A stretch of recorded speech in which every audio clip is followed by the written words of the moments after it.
Creo que tiene su micrófono desactivado, maestro. Ahí está. Eh, sí, estamos en espera de la maestra Ana Morales porque es la que va a presentarte, mi querido amigo. Dame unos segundos y comenzamos ya. Sin problema. Ahí nada más se me pueden habilitar para compartir pantalla y muchísimas gracias de antemano. Y ya le mandé el dato al maestro Ángel Valderas, que es quien nos ayuda, y ya lo hizo. Gracias, Angelito.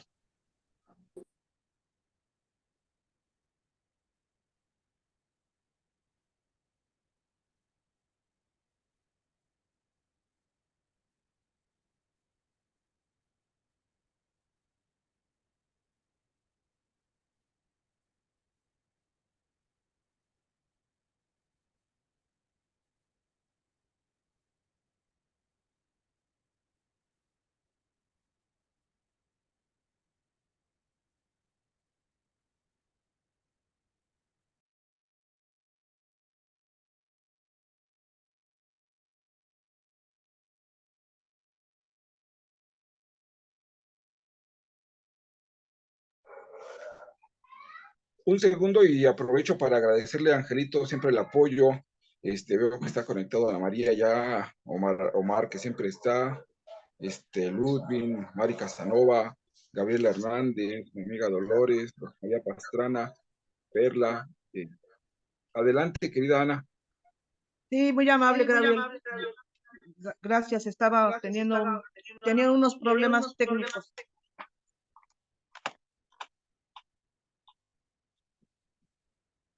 Es que estaba conectada en otro dispositivo. Voy a tratar de apagarlo porque no se apaga. Tienes dos dispositivos, por eso se oye viciado el... Sí, déjeme desactivarlo. Un segundo, mi No. maestro.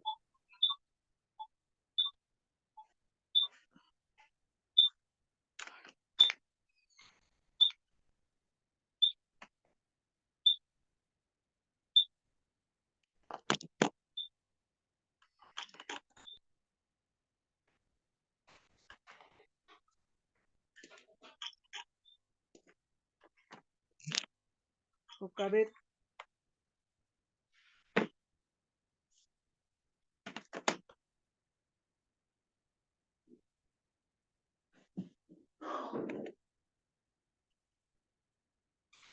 Bueno, voy a tratar de que espero que ya no esté conectado el otro. Sí, disculpen, por favor. El ingeniero Johan Mesael Limón Montiel, le damos la más cordial bienvenida al grupo de estudio Luna en este diplomado sabatino de formación pericial. El ingeniero es técnico superior universitario por la Universidad Tecnológica de Tulancingo, técnico superior universitario en criminalística, también ingeniero en la tecnología de la información y comunicación, licenciado en criminalística, maestro en seguridad informática, maestro en criminalística, maestrante en criminalística forense y perfilación criminal, especialista en formación e investigación, reconstrucción de la escena del crimen, doctorante en justicia criminal. Tiene diversas certificaciones por diferentes instituciones, gestión analítica, análisis de registro, analizar la información para el desarrollo de productos de inteligencia.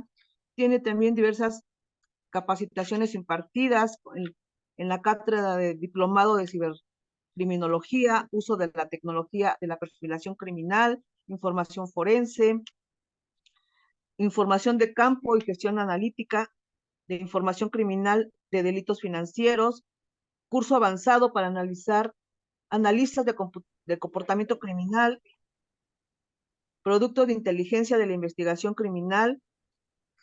Tiene diversos diplomados cursados en informática forense y cibercriminalidad por el Instituto Nacional de Ciencias Penales, investigación forense de delitos tecnológicos por la Universidad de Madrid, informática forense, gestión de la seguridad y marco legal en la Universidad de La Rioja, fortalecimiento de material, ciberseguridad y ciberinteligencia y seguridad de la información, defensa y seguridad nacional, video forense.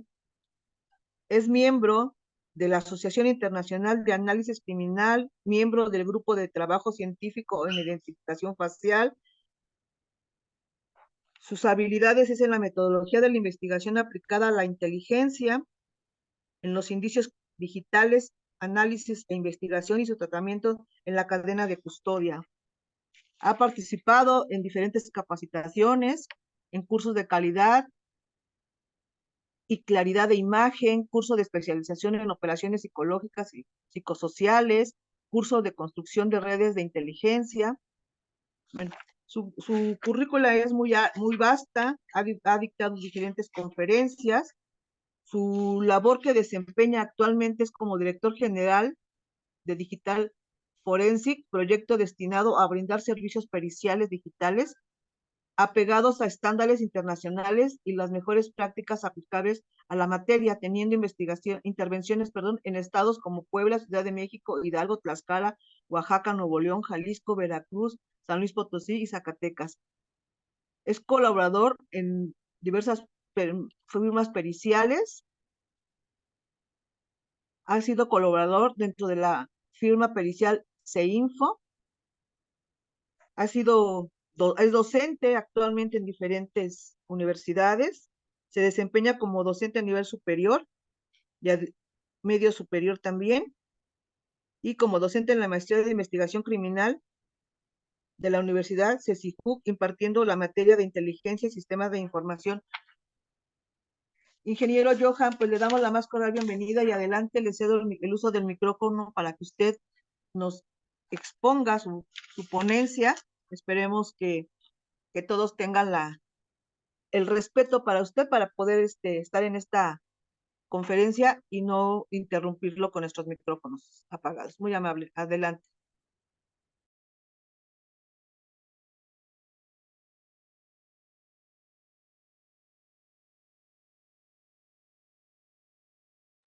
Muchísimas gracias de antemano por todo, sobre todo por la presentación un poquito inmerecida, pero bueno, son condiciones de los buenos modales, ¿no?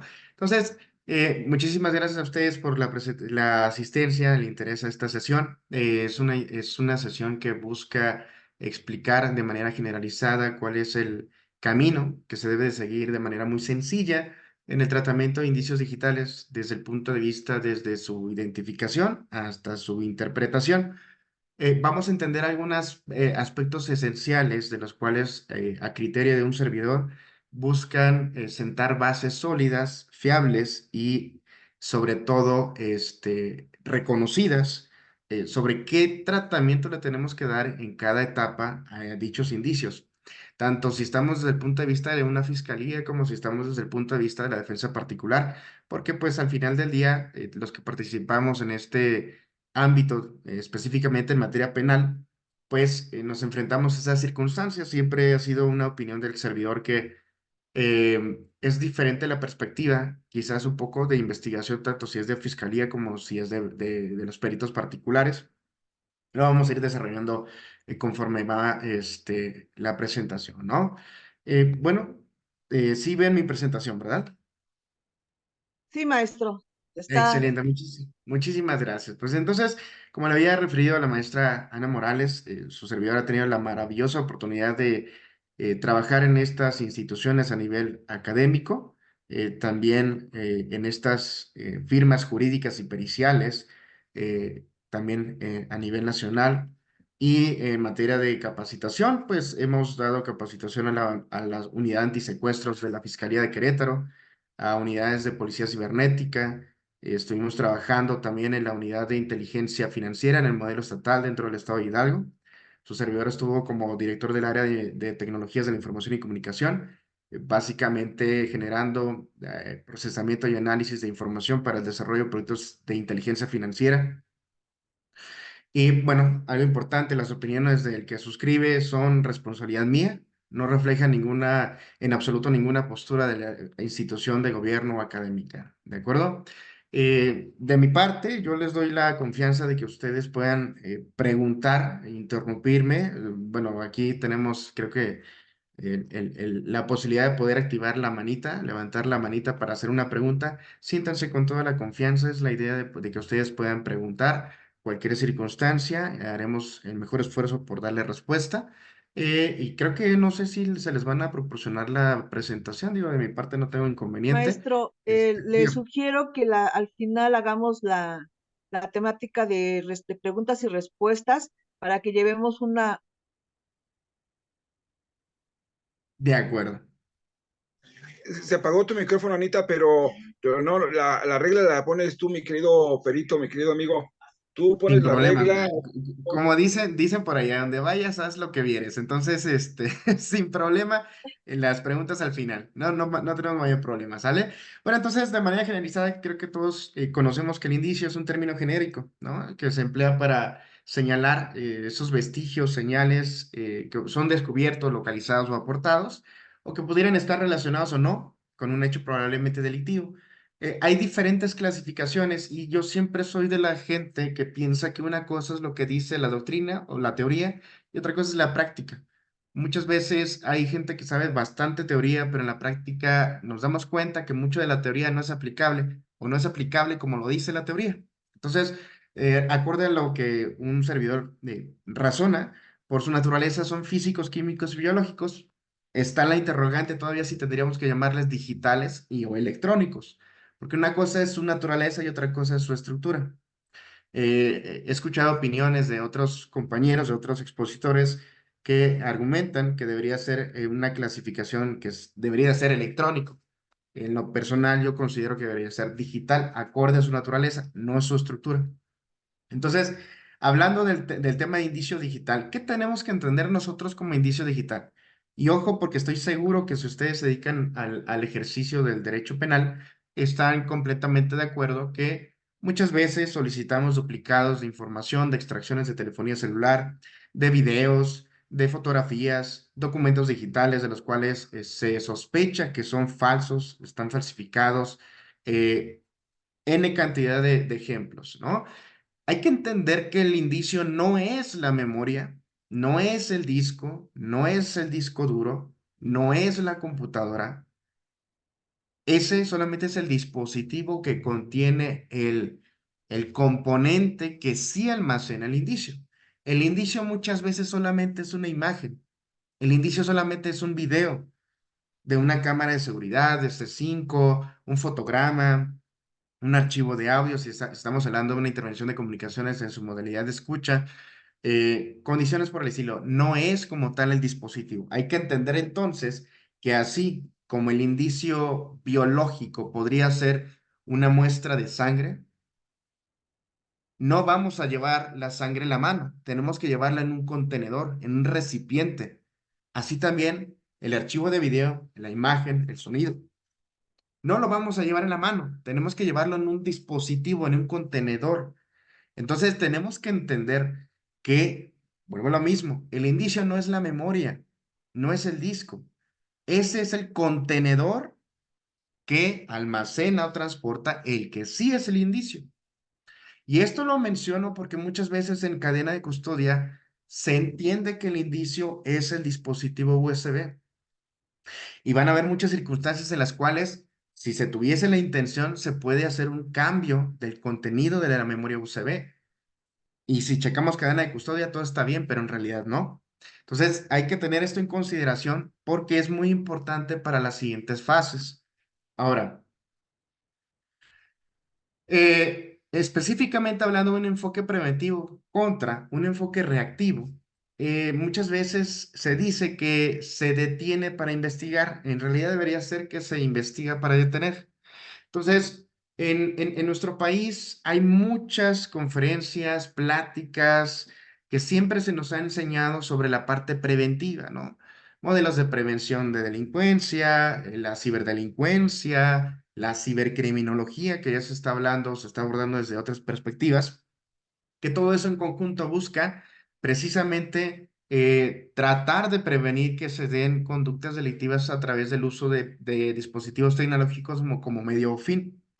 Pero bueno, desafortunadamente, no sé si es por la forma de ser del mexicano, de todos nosotros, que muchas veces nos es difícil aprender en cabeza ajena y nos tiene que pasar para poder aprender. Aprendemos mucho, aprendemos mejor de los errores que en cabeza ajena. Entonces, al final del día, nuestro enfoque debe ser reactivo. También en la parte de investigación, les debo de mencionar que a nivel internacional, la norma internacional ISO 27037 identifica dos figuras: el Digital Evidence First Responder, que sería el primer respondiente en evidencia digital, y el Digital Evidence Specialist, que es el especialista en evidencia digital.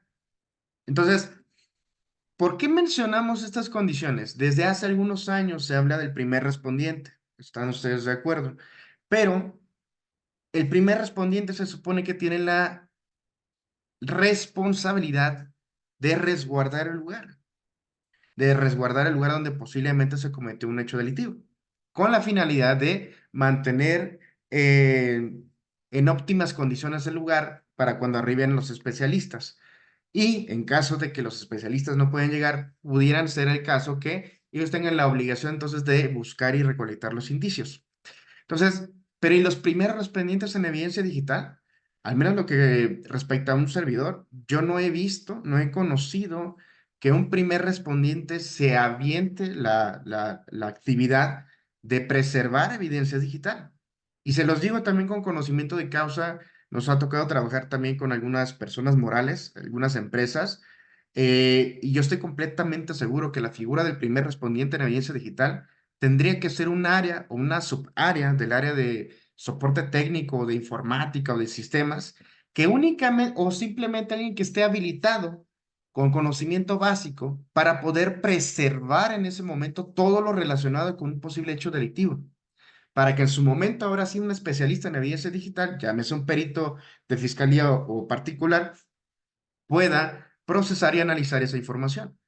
Porque muchas veces, ¿cuál es la gran problemática en cuestiones de indicios digitales? Si más en la evidencia física, los indicios físicos, el problema es la contaminación, que no se preservó el lugar. En cuestiones digitales, esto se agrava de manera exponencial. Todo es relativamente volátil, los sistemas están configurados para conservar la información un tiempo en específico. Mucha gente y otros compañeros desconocen que existen tiempos específicos para pedir cierta información dependiendo del tipo de lo que se busque. Entonces, créanme, y qué bueno que tenemos tantos participantes. Una de las partes importantes que yo considero para el éxito de una investigación digital es que exista un primer respondiente en evidencia digital, o al menos un perito de confianza que en lo que pensamos cómo vamos a abordar la situación, de manera inmediata preserve la información. Ya después vemos que de esa información que preservamos nos va a ser de utilidad, pero el momento crítico es preservarla. Otro aspecto importante que su servidor considera necesario para los peritos quienes nos desempeñamos en esta actividad es conocer metodología de la investigación. Yo siempre he sostenido que independientemente de que cada uno de nosotros conozca y lo consideren quizás un experto en sus diversas materias, una cosa es el conocimiento técnico de nuestra materia y otro es el conocimiento sobre metodología de la investigación. Lo que a un servidor le ha tocado ver y estar completamente seguro es que hay compañeros que técnicamente son muy buenos, son unos buenazos, pero ponlos a hablar de metodología de la investigación, ponlos a hablar de métodos y técnicas y existen muchísimas confusiones. En esta diapositiva ustedes ven lo que un servidor le conoce como jerarquía del conocimiento. Principalmente todo nace en el método científico, después hay una metodología, en esa metodología hay métodos y de los métodos hay técnicas. Y se los pongo en conceptos muy sencillos. También les vamos a pasar la bibliografía de las cuales se hicieron la extracción de estos fragmentos. Pero bueno, básicamente es para que se entienda en qué posición se encuentra un método, en qué posición se encuentra una técnica y que no es lo mismo una metodología que un método y una técnica. Y que estos a su vez tampoco son lo mismo que el método científico. Ahora, en relación al tipo de razonamiento, esto lo vamos a abordar en la parte final, pero yo lo quise poner al principio porque está íntimamente relacionado con la diapositiva anterior. Algo que deberíamos nosotros, los invito a que ustedes pueden razonarlo y también pueden comentar, participar. Yo estoy completamente en contra de que exista un razonamiento inductivo. En la investigación criminal no debería existir un método inductivo, no es aplicable. Lo que sí es aplicable, y se los voy a explicar al final, es el razonamiento abductivo. El razonamiento abductivo es aquel que propone una hipótesis explicativa. Y yo les pregunto a ustedes, ¿acaso no es eso lo que hace Fiscalía? ¿No es eso lo que hace la defensa particular? Hacer investigación, estructurar una teoría de caso que es una hipótesis explicativa a cómo pudieron haberse desarrollado el evento y cómo eso demuestra la participación o no de ciertas personas. Pero no es una verdad absoluta. Esa es otra condición que su servidor está completamente convencido. Yo no pienso que exista una verdad absoluta, existe una verdad jurídicamente defendible, y es a partir de una hipótesis explicativa, y esto es orientado por el razonamiento abductivo. Ahora, así como los indicios químicos son procesados, examinados y analizados, y sus resultados son interpretados, los indicios digitales también deben de ser abordados bajo protocolos y estándares internacionales aplicables en la materia. Ahí me gustaría que al final ustedes pudieran comentar si conocen algún estándar o norma aplicable en esta materia.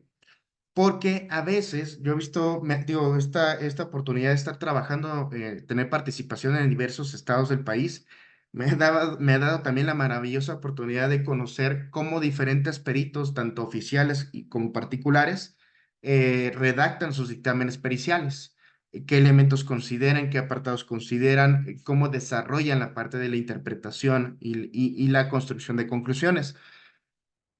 Como cualquier área de conocimiento, el rubro de la informática forense también posee sus metodologías, métodos y técnicas cuya aplicación dependerá de los objetivos a lograr. ¿Esto qué significa?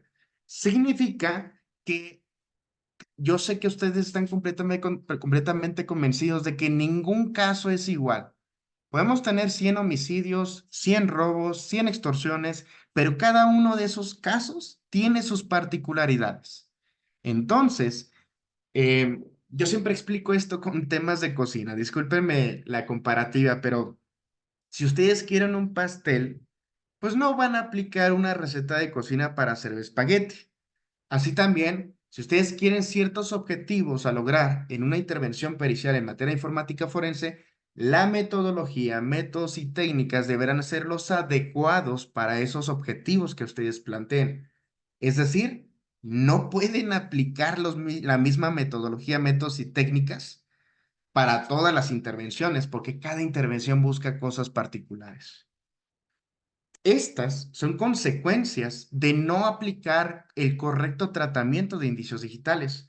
Rápidamente mandan un oficio para que salga un dispositivo USB de bodega de indicios.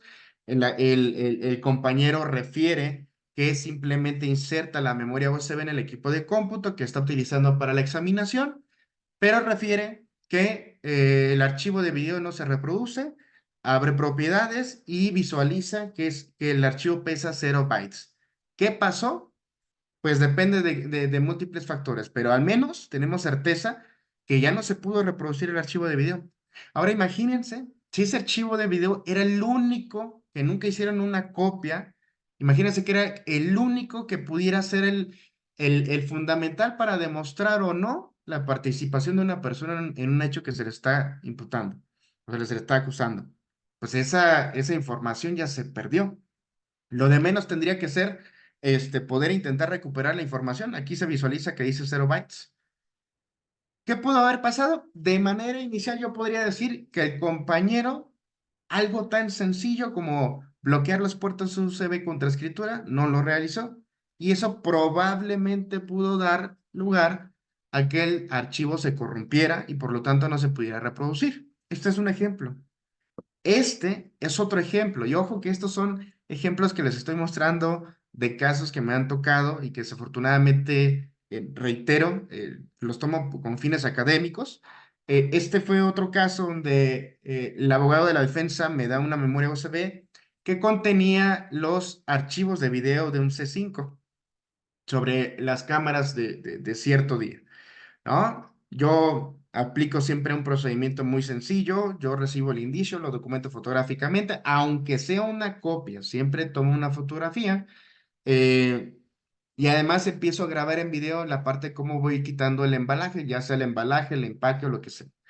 Conecto la memoria USB con los puertos USB del equipo bloqueado y empiezo a generar una copia de la memoria USB para evitar trabajar de manera directa con la memoria, por cualquier situación. Bueno, cuando yo ingreso a la memoria USB, la abro y me percato de esta situación. ¿Qué ustedes aprecian aquí? El icono de un archivo con un nombre un poquito extraño, pero nada de videos. ¿Qué pudo haber pasado aquí? Bueno, yo le inmediatamente, como siempre, reitero, estoy documentando todo. Pues que le mando el video al abogado y le digo, oiga, abogado, usted conectó la memoria USB en otro lugar antes de dármela a mí, ¿verdad? Es lo que yo pensé. Y me dijo, sí, es que yo quería cerciorarme que sí estaban las copias de los videos para poder trabajar. Y le mandé el video y le digo, mire lo que encontré. Y pues, ¿qué pasó? Pues obviamente, hubo vinculación, pues bueno, tuvimos que llegar a ciertas etapas donde no, desde mi punto de vista, no había necesidad. Y todo esto se pudo haber prevenido simple y llanamente porque el abogado nos hubiese brindado el dispositivo. No es porque seamos los expertos, sino porque nosotros aplicamos procedimientos que buscan evitar una contaminación de indicios, que se puedan corromper los archivos y demás. Yo sé que a veces el cuidado que uno le pudiera dar a los archivos digitales podría ser un poquito diferente al cuidado que otros compañeros le pueden dar a la información. Yo sé que ustedes saben que existen virus, ¿no? Pequeños bichitos en las computadoras que pueden corromper los archivos. Este es otro ejemplo de los problemas que se dan por el incorrecto tratamiento de indicios digitales. Yo preguntaría por qué se visualizan carpetas con diferentes fechas, inclusive una se visualiza del 8 de noviembre de 2021, cuando hipotéticamente les debo de decir que estos archivos o esta imagen forense que se realizó el 27 de julio de 2021. Entonces, ¿por qué existe una carpeta del 8 de noviembre de 2021? Esa es una gran pregunta, ¿no? Pero bueno, son situaciones que se van presentando y que nos deben dejar claro que si bien hay pasos un poquito obvios o que mucha gente consideraría que no son necesarios, sí son fundamentales para poder garantizar la integridad, trazabilidad y mismidad de lo que nosotros vamos a procesar y analizar. Ahora, en cuanto a principios en la investigación digital, acorde al estándar internacional ISO 27037 o la ISO 27042, existen cuatro, básicamente: auditabilidad, repetibilidad, reproducibilidad. Yo yo le agrego utilizar una terminología adecuada. ¿Auditabilidad a qué se refiere?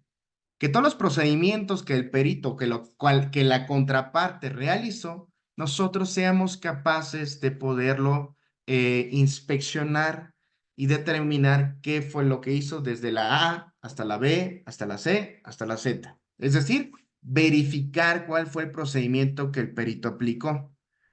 ¿Y esto qué significa? ¿O a qué nos obliga? A que nosotros todo el tratamiento que le demos a un indicio digital esté plenamente documentado con capturas de pantalla, explicando e ilustrando esas condiciones, porque eso permite determinar que desde que yo lo recibí hasta que lo estoy presentando, no ha sido alterado o modificado en cuanto a su estructura.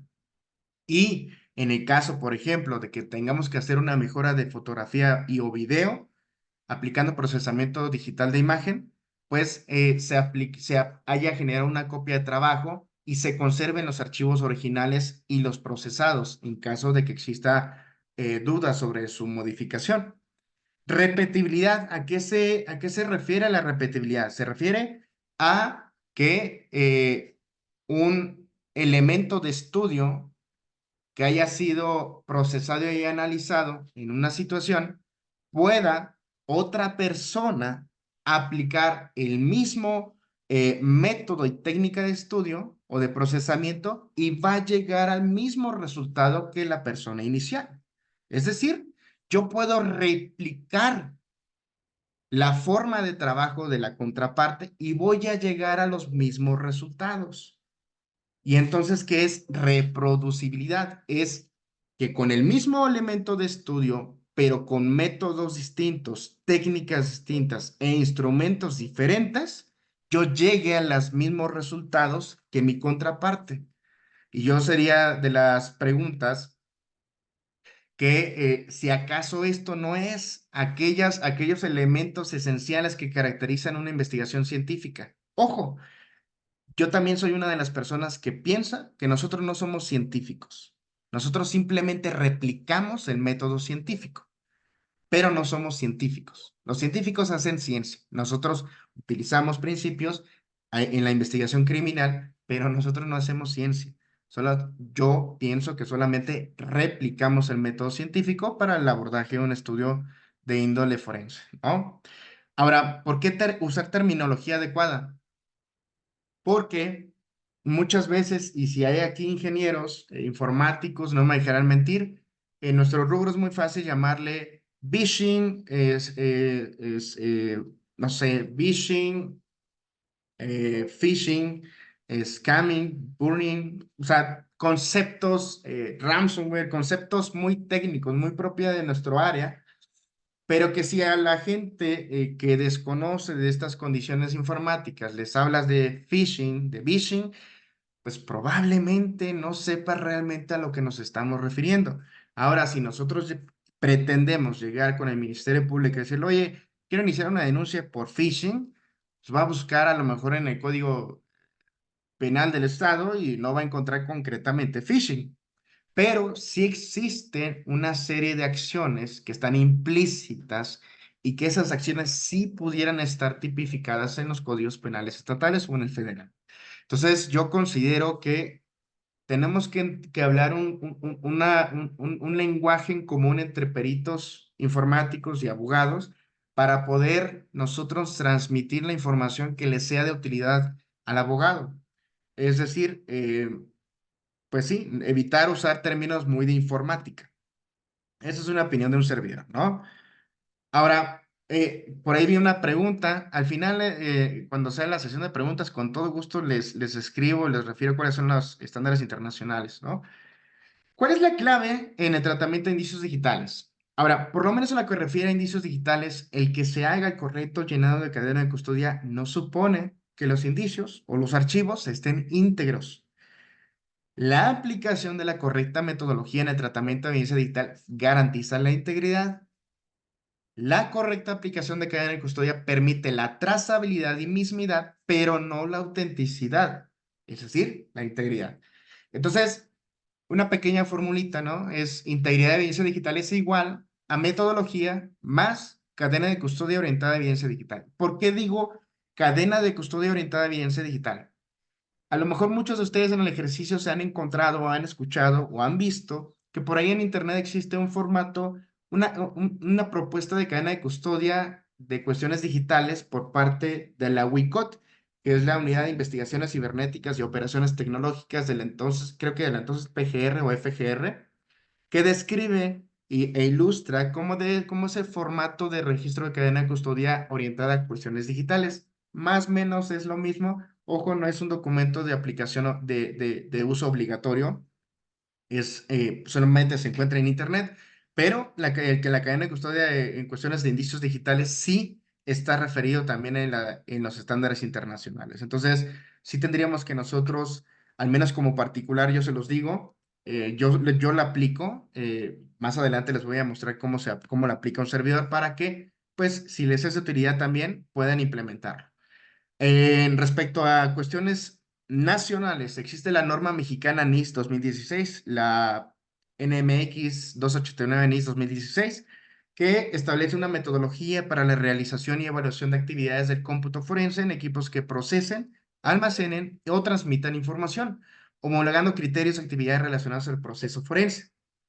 Bueno, este es alguno de sus contenidos. En lo personal, no la uso, no la aplico por una circunstancia que no me pareció técnicamente correcta. Y eso viene a continuación. Dentro de esta norma mexicana, y esto viene tal cual con entre comillas, y en letras de tonalidad rojiza viene la parte que para un servidor considera crítico. Dice que tiene como finalidad asegurar la confidencialidad, integridad y confiabilidad de la evidencia o prueba documental informática recolectada. Si hay ingenieros por aquí, estarán completamente convencidos y seguros de que tú puedes hacer un correcto llenado de registro de cadena de custodia pensando que esta memoria USB es el indicio, pero realmente no es así. El indicio ya lo hemos platicado. Es la imagen, es el video, es el archivo de sonido, el archivo de PDF. Ese sí es el indicio. Entonces, la integridad del indicio no lo condiciona la cadena de custodia, lo condiciona que se le generen sus algoritmos hash. Eso sí preserva la integridad del indicio. Entonces, esta es la razón por la cual yo pienso, no estoy completamente convencido con esta norma mexicana, y por eso no la aplico. Por quizás es un error de redacción, quizás se utilizó una mala palabra nada más, pero al menos a mí no me convence.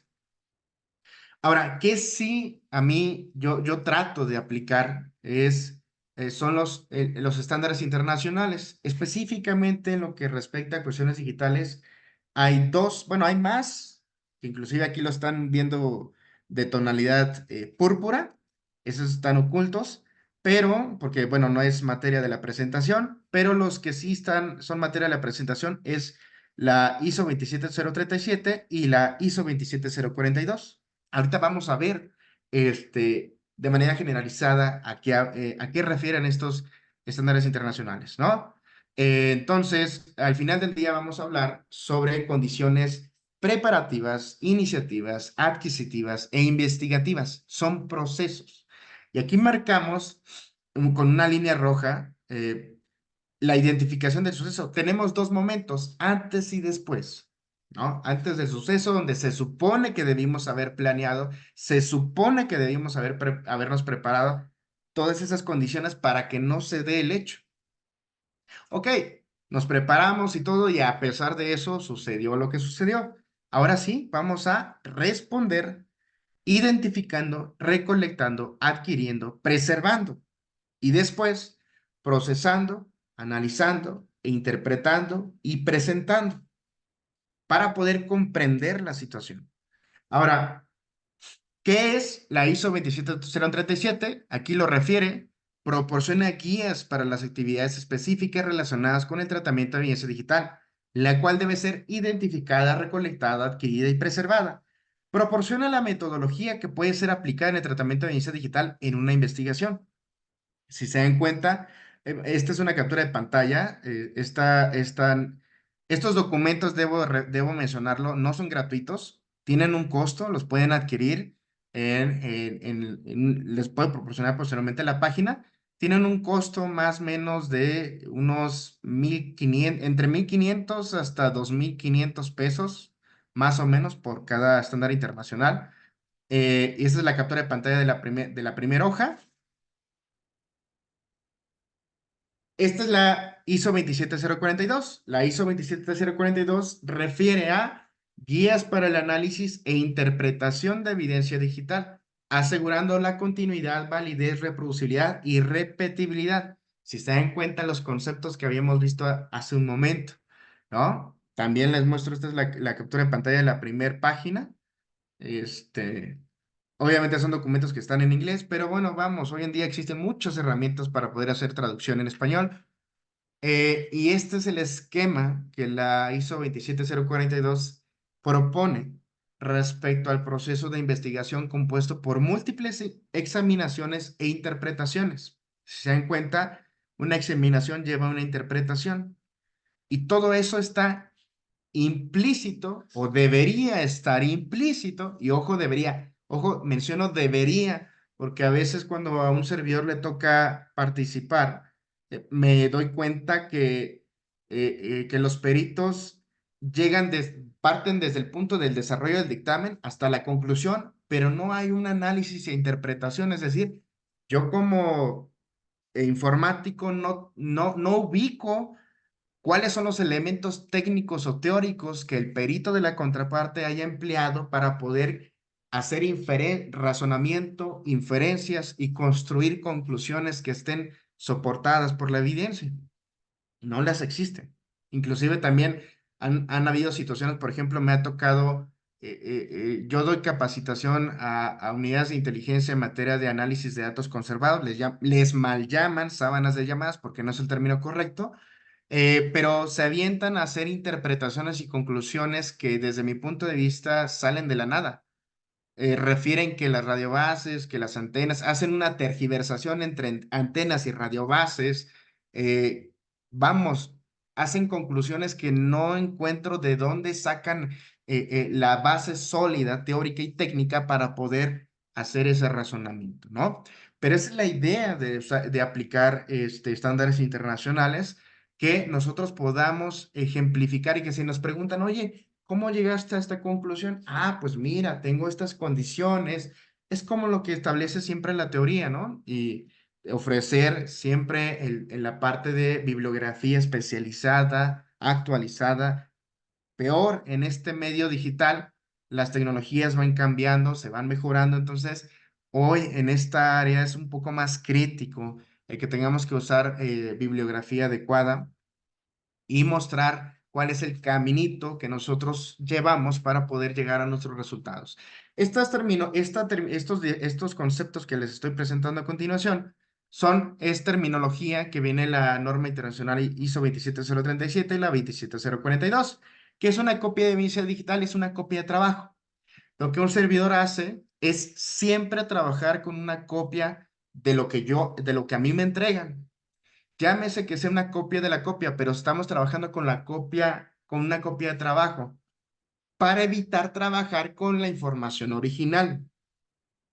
Valores hash es una cadena de caracteres que es resultado de la aplicación de la función hash a un documento electrónico, que yo casi estoy seguro que muchos de ustedes ya lo habrán escuchado anteriormente. Y a lo que respecta a un servidor, yo les podría decir que hoy en día cualquier algoritmo hash es válido. Por ahí hay una opinión que a veces comparten compañeros que dicen que si tú utilizaste el algoritmo hash MD5 y SHA-1, ya no puedes garantizar la integridad del indicio. ¿Esto por qué? Porque por ahí hay una situación que se llama error de colisión de hashes, que básicamente ha logrado que dos archivos completamente diferentes te den el mismo resultado hash, lo cual es solamente en una situación, en un ambiente controlado, no en la realidad de las cosas en la que nosotros trabajamos. Y además, yo les puedo decir que el grupo de trabajo científico en evidencia digital ya sacó un documento que dice que si bien el algoritmo HashMD5 y el SHA-1 se demostró que han sido corrompidos, y que ya no son recomendables su uso para términos de seguridad informática, siguen siendo de utilidad con fines de identificación y verificación de integridad. Es decir, con ese argumento y esa justificación, con ese documento, yo les puedo decir que sí se pueden seguir utilizando. Repetibilidad y reproducibilidad, ya lo habíamos comentado. Relevancia. Debe ser posible demostrar que el material que adquirimos es relevante para la investigación y que existe una buena razón para haberlo adquirido. Fiabilidad. Todos los procesos utilizados en el manejo potencial de evidencia digital deben ser auditables y repetibles, y los resultados de la aplicación deben ser reproducibles. Ahí, aquí está. Y la suficiencia, que se refiere a la recolección de suficiente material para poder llevar a cabo una investigación adecuada. Por ejemplo, hablando de términos de servidores, pues si el caso lo amerita, pues te haces una copia de todo el servidor. Si no es necesario y solamente interesa una imagen, un archivo, un video, solamente se extrae esa información, que es algo muy común a lo que nos pasa en el ámbito de la defensa particular. Yo siempre he visto que esa es la diferencia entre la investigación que hace Fiscalía y la que hace defensa particular. Fiscalía no sabe lo que va a encontrar en el celular, por eso tiene que extraer todo lo que hay en el celular y hasta lo que se pudo haber borrado. Defensa no nos va a interesar todo el celular, posiblemente nada más una imagen, un video, un archivo, un mensaje de WhatsApp. Entonces no hay necesidad de extraer absolutamente todo. Y específicamente al caminito, que discúlpenme que le llame así caminito, pero trato de utilizar términos muy sencillos para que pueda ser digerible esta plática. Identificación, pues simplemente es buscar, reconocer y documentar fuentes potenciales de evidencia. Recolección, proceso de recopilación de elementos físicos que contiene la evidencia digital. Adquisición es el proceso de crear una copia de datos dentro de un conjunto definido. Y preservación es el proceso para mantener y salvaguardar la integridad de la evidencia potencial. Procesamiento, que hay que entenderlo como examinación, es un conjunto de procesos aplicados para identificar y recuperar la evidencia digital relevante. El análisis es el uso de procesos, ojo, por eso lo pusimos en negritas, validados para identificar y evaluar evidencia digital a partir de fuentes potenciales.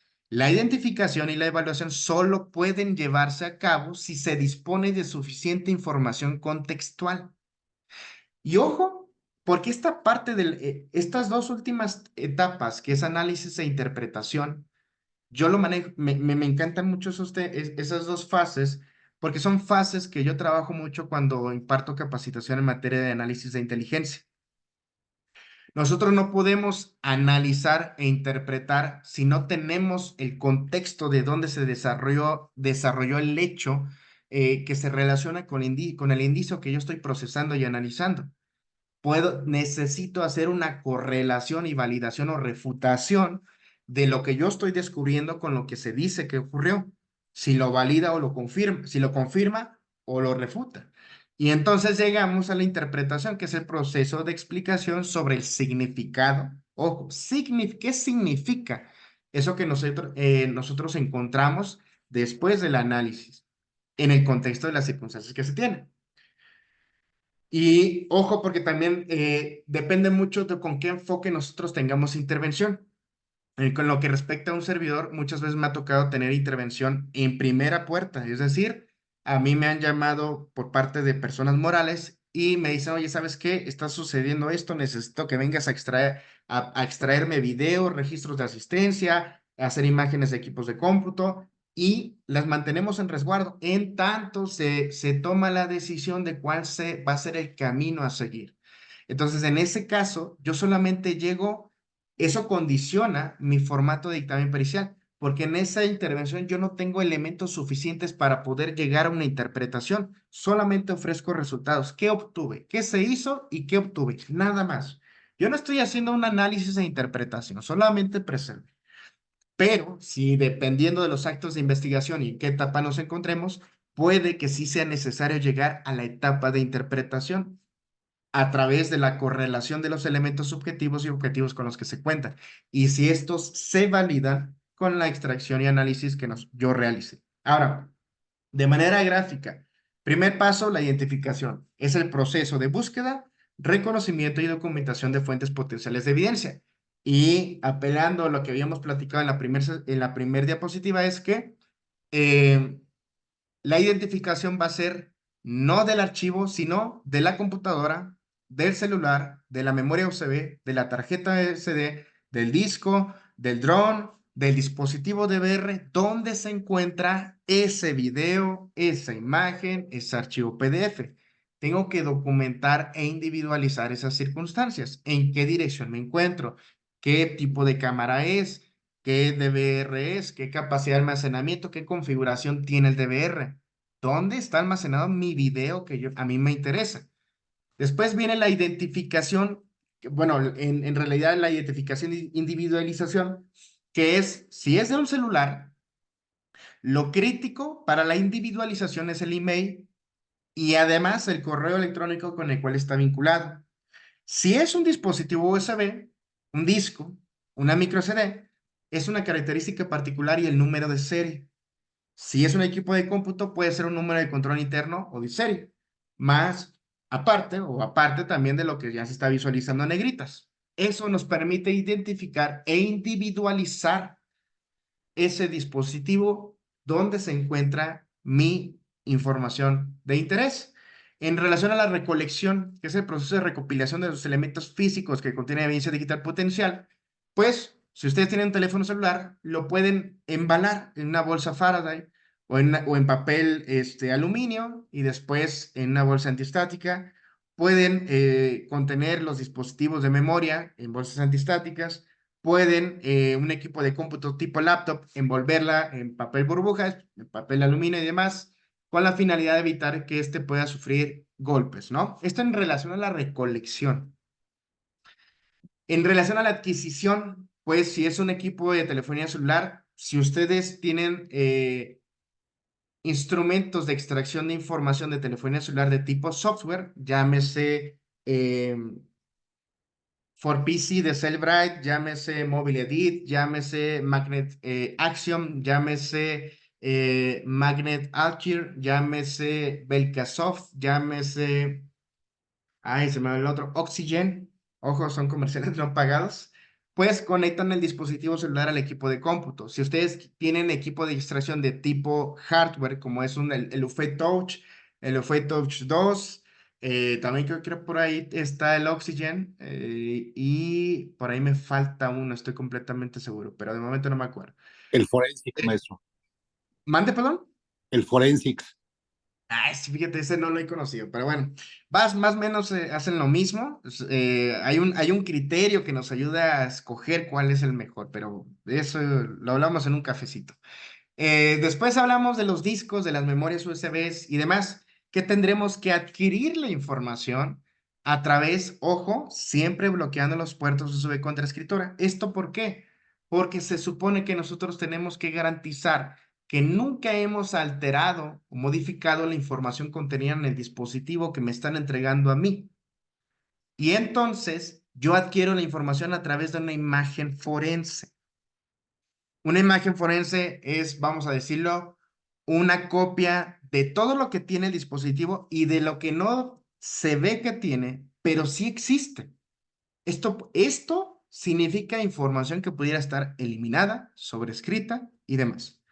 Y ahí está. Entonces, una imagen forense nos va a permitir a nosotros trabajar como si tuviéramos el dispositivo original sin que lo tengamos necesariamente. Tenemos el dispositivo, hacemos imagen forense y trabajamos con la imagen forense. Y si es equipo de cómputo, pues obviamente se tiene que abrir, extraer el disco, la unidad del disco, como lo tienen, ay, ahí está. Como lo ven aquí, y misma condición. Esto se aplica al mismo procedimiento, se hace una imagen forense. Obviamente el resultado es diferente porque la capacidad de almacenamiento es diferente. Y ahí tenemos la parte de la adquisición. Preservación. Dice que es el proceso para mantener y salvaguardar la integridad de la evidencia digital potencial. Integridad. Entonces, ya de esta imagen forense, nosotros encontramos archivos. Estos archivos tenemos que generarles sus algoritmos hash. Y esos archivos con sus algoritmos hash tendremos que depositarlos en un contenedor, porque como lo habíamos dicho hace rato, no los vamos a llevar en la mano. Entonces tenemos que depositarlos en un contenedor que puede ser un disco, puede ser un dispositivo de almacenamiento, una tarjeta de memoria. Eh, Se estila mucho y se sugiere que se utilicen dispositivos no regrabables. Por eso se sigue acostumbrando, se acostumbra que se sigan utilizando discos. Sin embargo, ¿cuál es el problema que pudieran llegar a suscitarse a utilizar discos? Que ya sabe, ¿no? A veces somos un poco descuidados y en una de esas le pusieron un objeto muy pesado, ya lo rayaron, ya se estrelló, ya se perdió. Entonces, al menos por esa razón, yo siempre utilizo dispositivos de almacenamiento. Y generar después, ojo, esta es una parte importantísima que no he visto que mucha gente lo haga, específicamente tratándose de indicios digitales. Ya le sacaste el hash a los archivos. Eso preserva la integridad del archivo, pero también le tienes que generar el hash al dispositivo contenedor. Esto, déjenme, aquí tengo un embalaje de prueba. Vean, a ver, déjenme ver si, déjenme terminar para ver qué es lo que les estoy presentando. Este es un ejemplo de un embalaje de una memoria USB que tengo. Siempre lo utilizo pues, para tipo de clases. Aquí tengo cuestiones generales, ¿no? Fecha, hora, número. Y aquí viene lo que le estoy comentando. Hash, pero no el hash del archivo, sino el hash del dispositivo como tal. Es importante que nosotros generemos el hash del dispositivo contenedor, porque si me permiten la comparación, es como en un embalaje. No sé si han visto que los compañeros peritos o agentes les ponen una pequeña cinta roja o amarilla, que si alguien lo intenta abrir, se va a ver, va a ser muy evidente que lo abrieron. Pues digamos que ese sello, esa cinta, tiene la misma función, o al revés, este hash tiene la misma función que esa cinta. Si alguien, por alguna extraña razón, y digo extraña entre comillas, tiene acceso a la USB y le siembra información o le cambia información, si le sacan el hash otra vez al dispositivo, va a ser completamente diferente. Y con eso tenemos certeza de que al menos este embalaje ya no está, ya se abrió. ¿Qué le hicieron? ¿Quién sabe? Tendríamos que hacer una inspección al dispositivo, podríamos encontrar información eliminada, sobrescrita y demás. Pero al menos son procedimientos que se sugieren, se apliquen. Déjenme les comparto otra vez pantalla. Ya la están viendo otra vez, ¿verdad? Ok. Y pues aquí está el ejemplo que les comentaba, ¿no? El tema de las imágenes, perdón, de los embalajes. Ahora, cadena de custodia en indicio digital que va relacionada con la parte de la preservación. La preservación dice que, al menos en lo que respecta a indicios digitales, la aplicación de la cadena de custodia por sí misma solamente asegura la trazabilidad, posiblemente la mismidad, pero jamás va a garantizar la integridad. Por esto que les he estado comentando. Y esto se los pongo con colores porque pues sí nos queda claro que nos va a decir, es una memoria marca SanDisk, color negro con rojo, con el número de serie tal. Ajá, y la mismidad en cuanto a su contenido, eso ya es diferente. La integridad, pues eso no lo asegura. ¿Cuál sí tendría que ser el camino a seguir en relación a la aplicación de cadena de custodia? Se extraen los indicios de la fuente potencial de evidencia. La integridad de los archivos extraídos se preserva con la generación de algoritmos hash. Luego se deposita en un dispositivo de almacenamiento del cual también se genera su algoritmo hash y finalmente se embala el dispositivo y en el registro de cadena de custodia se considera el hash del dispositivo. Es lo que les he estado ahorita platicando, ¿no? Ahora, en la fase del procesamiento o examinación, que es el conjunto de procesos, ¿no? Podemos tener procedimientos aplicados o con la finalidad de recuperar información eliminada sobrescrita de dispositivos de videograbación, por ejemplo. Y quizás ustedes se preguntan, oye, ¿por qué se visualiza así el archivo de video? Porque ese archivo de video fue recuperado de un dispositivo, o sea, ese archivo de video ya había sido sobrescrito y esto se explica desde el punto de vista técnico específicamente en relación a que no necesariamente que tú hayas podido recuperar un archivo de video significa que éste se pueda reproducir. A veces no se va a poder reproducir. ¿Qué otros procedimientos podemos aplicar? El procesamiento, mejora de video y/o de fotogramas. Se dan cuenta, aquí tenemos del lado izquierdo una imagen, poquito borrosa, y del lado derecho un poquito más nítida, ¿no? Procesamiento de imagen, procesamiento digital de imágenes. Aquí tenemos también situaciones que se pueden utilizar en conjunto. Ojo que no son absolutas, son como aquellas técnicas orientativas. Se deben de usar en conjunto para poder determinar que un documento electrónico haya sido alterado, modificado o editado. Entonces, el procesamiento y análisis digital de imagen también es una de las áreas, por ejemplo, que se pueden aplicar. En relación a el análisis de los indicios digitales, ahora ya estamos en la etapa de análisis. ¿Qué tenemos que hacer? Se recibe el dispositivo que contiene los indicios, se genera un duplicado de los indicios, es decir, una copia de trabajo. Se les generan los hash y se valida que el hash de los archivos originales y el hash de la copia de trabajo son lo mismo y con eso garantizamos que con lo que yo voy a trabajar es una copia exacta de lo que me dieron a mí. Con eso garantizamos la integridad y la mismidad. Y aquí dice, ¿no? Finalmente se trabaja con los archivos duplicados, de esa manera se garantiza que el análisis se realiza con una copia exacta de los índices originales. ¿Qué tipos de análisis se puede realizar? Y refiere que es el uso de procesos validados. Puede ser análisis de metadatos, ¿no?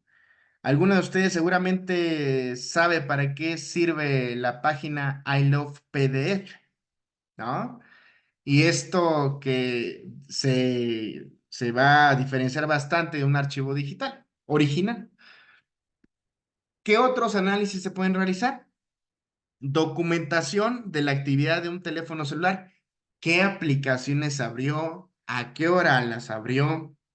Si utilizó alguna aplicación de banco, a qué hora, si visitó algún lugar, si reprodujo un archivo de video, toda esa actividad, ustedes la pueden encontrar en las cuentas de correo electrónico y es el análisis de la documentación de actividad de un celular, porque muchas veces se dan casos donde dicen, no, y es que vengo a denunciar por temas de extorsión y es que mire que la transferencia. Entramos, verificamos si efectivamente a tal hora se utilizó la aplicación de banco, si es que esto era viable porque la persona ya estaba detenida o no estaba detenida. Yo sé y ustedes saben que hay un sinfín de casos donde solo con el análisis de la documentación de actividad de un celular se puede dar resolución. Esto y en concatenación con los registros de desplazamiento de una persona a partir de su teléfono celular que nos va a dar cuenta sobre las rutas que esta persona ha seguido en determinadas fechas. El análisis de georreferenciación de datos conservados, que siempre les mal llaman sábanas de llamadas. Yo siempre les hago una pregunta a los compañeros, les digo, dígame y les apuesto la quincena a que no encuentran ningún documento jurídico, una ley que le llame sábanas de llamadas. Son datos conservados. Y pues bueno, esto también tiene que ver mucho con el tema de telecomunicaciones, productos de inteligencia, saber la teoría para poder interpretar los datos. También el análisis y correlación entre datos conservados e intervención de comunicaciones de telefonía celular, que les llaman escuchas, ¿no? Que utilizan, por ejemplo, el área de inteligencia de Guardia Nacional, el área de inteligencia de FGR, las áreas de inteligencia de las fiscalías de los diferentes estados todo eso ayuda bastante, ¿no? Ahora nos vamos a la interpretación, a la fase final de la interpretación.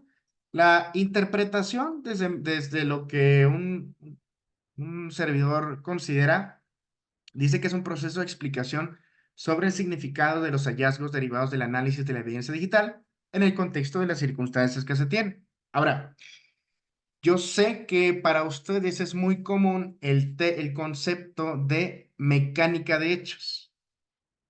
Y yo he visto en los diferentes estados, gracias a que me ha tocado mucho trabajar en diversos estados, me ha tocado ver diferentes formas de aplicar, de construir una mecánica de hechos. Y al menos mi naturaleza informática que me obliga a ejecutar un proceso de pensamiento muy lógico, siempre me ha generado conflicto con esta circunstancia. ¿Por qué? Porque desde mi punto de vista, y ojo, porque también lo habían referido anteriormente, soy criminalista, casi no, me encantan las mecánicas de hecho, pero casi no las hago, cuando las hago, pero me las son esporádicamente y las hago desde el punto de vista de la informática forense. Pero las mecánicas, de hecho, si me preguntan a mí, yo utilizo esta metodología. La metodología se llama metodología de análisis de eventos. Y esta metodología está propuesta por Ross M. Gardner. Inclusive este libro es donde se da a conocer esta metodología. Practical Crime Scene Analysis and Reconstruction. Y se aborda nuevamente en este libro. Déjenme les dejo de compartir. En este libro también. Y aquí les brinda una forma de cómo construir una mecánica de hechos que sea sólida, sea lógica, secuencial y esté interrelacionada.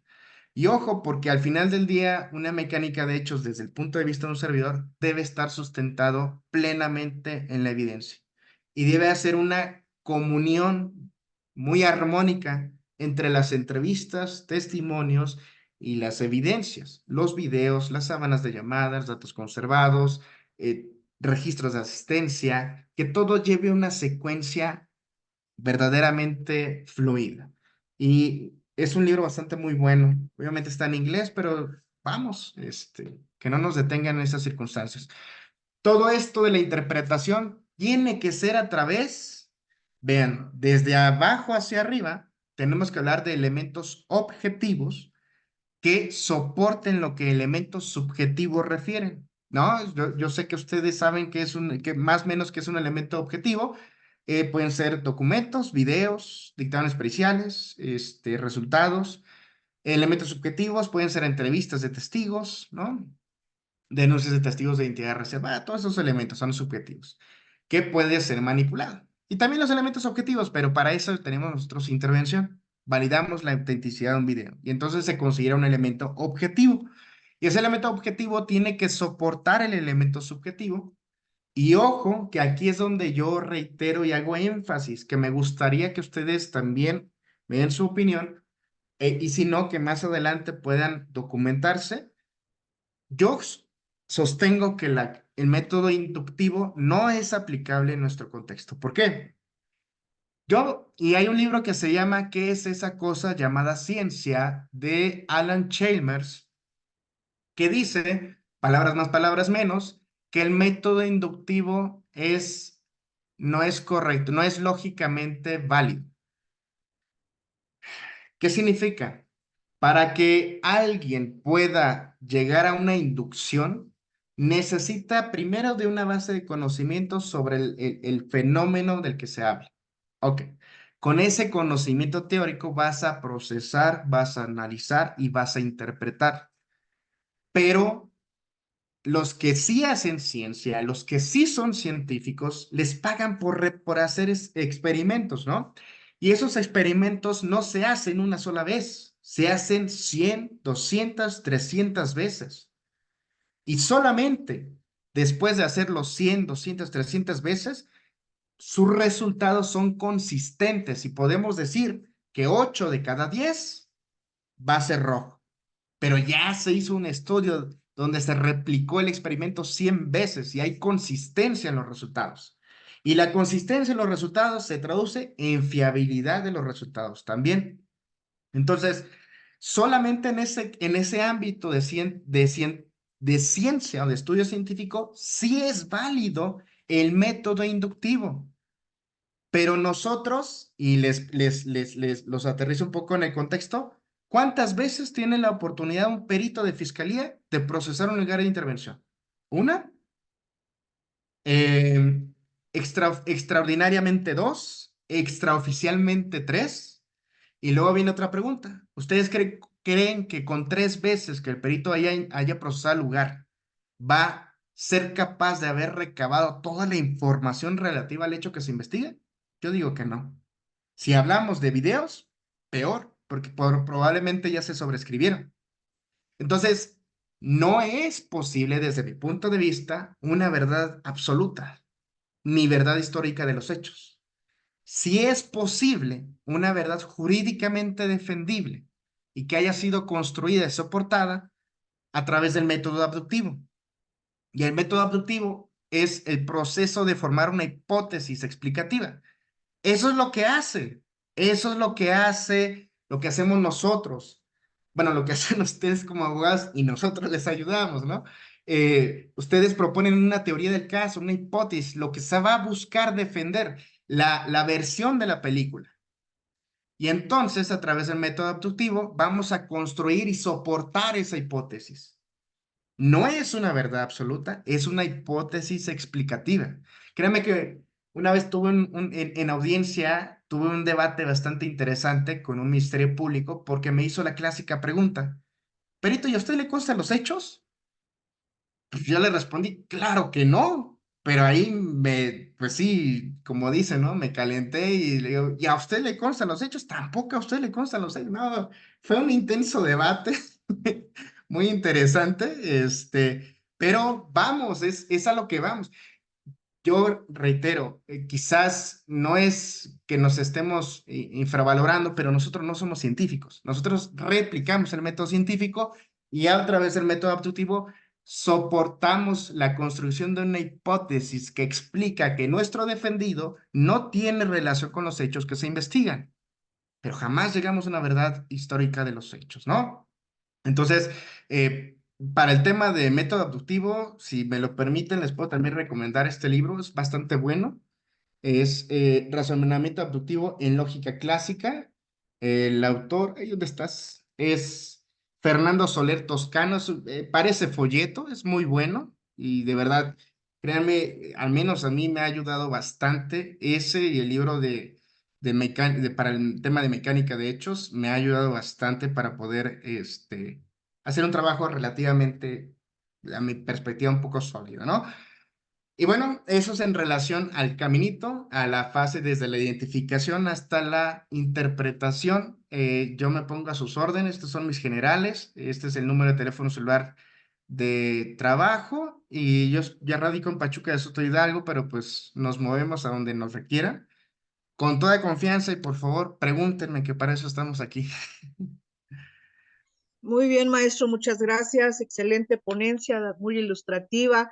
Esto nos va a servir a todas las personas que nos dedicamos a la materia penal, a visualizar de mejor manera todas las disyuntivas y perspectivas con las que contamos para poder resolver los asuntos. Compañeros, si van alzando su mano, alguna pregunta que quieran hacer al ingeniero, ahora es cuando, aquí lo tenemos a nuestra disposición. Sí, maestro, buenos días. Adelante. Sí, es una pregunta en la cual contiene varias subpreguntas.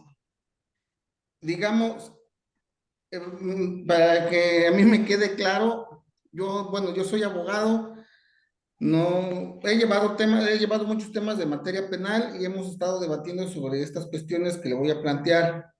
La evidencia digital puede considerarse, por ejemplo, en los asuntos de secuestro, los registros de comunicación, que son los datos conservados, la grabación en tiempo real, una foto tomada de las páginas de redes sociales por ejemplo, Facebook, o bien la recepción de mensajes o imágenes enviadas por WhatsApp a otro teléfono, y si es necesario que se incorpore también relacionado con la grabación en tiempo real, el dispositivo desde donde se está grabando la información del número intervenido. Esa sería mi cuestionamiento. Uno, y bueno, ahorita ya nos explicó que la cadena de custodia es la cadena de custodia normal, que es para el dispositivo, ¿no? Y los códigos hash, que es para ahora sí el contenido de la evidencia digital. Esas son mis preguntas. Concretamente quiero entender entonces que usted se refiere a si hay necesidad de que la autoridad esté obligada a proporcionar las características de los dispositivos que haya utilizado para poder intervenir en una comunicación privada en su modalidad de escucha. Quiero ver si fue eso. Sí, también, y porque, digamos, está un dispositivo que grabó la información, pero ahora toda esta conversación de las llamadas de las escuchas es evidencia digital que se tendría que procesar también mediante una cadena de custodia física y la cadena de custodia en código hash, y si también sería necesario que se incorporara como como prueba material el teléfono. No necesariamente el teléfono, porque al final del día volvemos a lo mismo. El teléfono es el dispositivo a través del cual se generó, o en su caso que pudiera contener el archivo de audio de interés pericial. Entonces no hay necesidad, y esto se los comento porque yo sé que antes se acostumbraba mucho a ofertar como tal el teléfono celular, y entonces el cliente lo dejábamos 3, 4, 5, 6, 7, 8 meses sin el celular. Es una situación un poco difícil. Entonces, por eso se tiene que hacer un proceso de documentar de manera específica de qué teléfono celular, marca, modelo, características, en qué lugar, en qué carpeta, estaba qué archivo, con qué características. Hacemos la extracción, hacemos la preservación y ahora sí, esto que es lo que a mí me interesa, el archivo de audio, de video y demás, eso viene de acá.